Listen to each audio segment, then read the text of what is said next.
growing support for prior authorization reform, how much of practice billings are uncompensated, and an upcoming webinar on how to lower that percentage.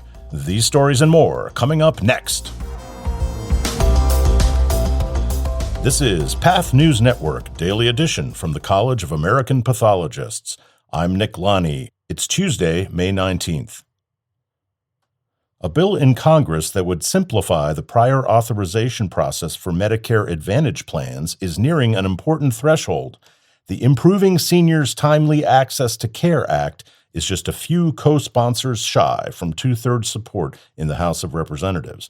That's the threshold for overriding a presidential veto, and it's considered a sign that the bill will likely become law. The CAP has supported the bill since it was introduced almost a year ago because pathology services often face reimbursement issues through Medicare Advantage plans. By streamlining the prior authorization process and making it more transparent, the bill would allow providers to spend more time on patient care and less on administrative red tape. Promising news for the use of immunotherapy to treat breast cancer. In a study published in Modern Pathology, researchers at the University of Groningen in the Netherlands reported that the presence of tertiary lymphoid structures, or TLSs, is linked with improved outcomes for breast cancer patients. TLSs are immune cells that accumulate in non-lymphoid tissues.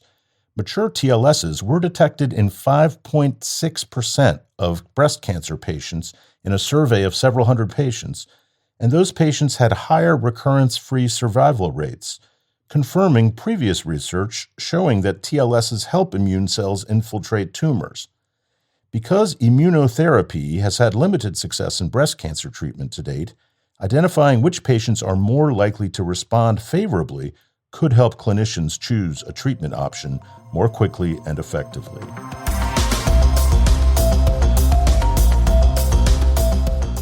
About 4 of 5 pathology practices reported some uncompensated or charitable care in 2025, according to the 2025 CAP Practice Leader Survey released last month.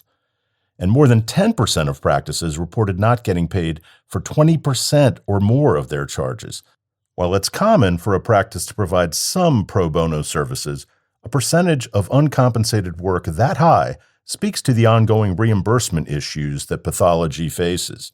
You can read more about the survey findings at cap.org. And speaking of reimbursement, it's the topic of an upcoming CAP webinar.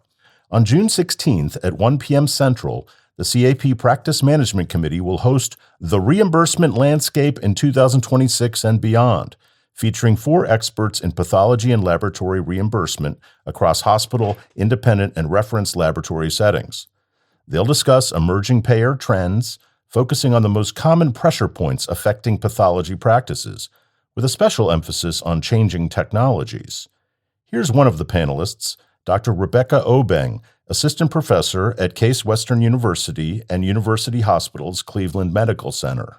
One of the things that the webinar wanted to highlight is now with the involvement of AI and potentially being used to sort of, automate the coding system or the billing process. It might create more challenges for pathologists in terms of sort of matching up, code words that I guess the AI would be looking for in our pathology reports and, gross assessments and whatnot to match up the billing codes. And so I think a lot of pathologists may not necessarily think about it that way in terms of what keywords should be mentioned in the report. You can register for the webinar at the CAP website. That's all for today. See the show notes for more information on today's stories. And if you've got a story we should be covering, email us at stories@cap.org. We'll be back Wednesday at 5 a.m. Eastern for another episode of the Daily Edition. I'm Nick Lonnie. Have a wonderful day.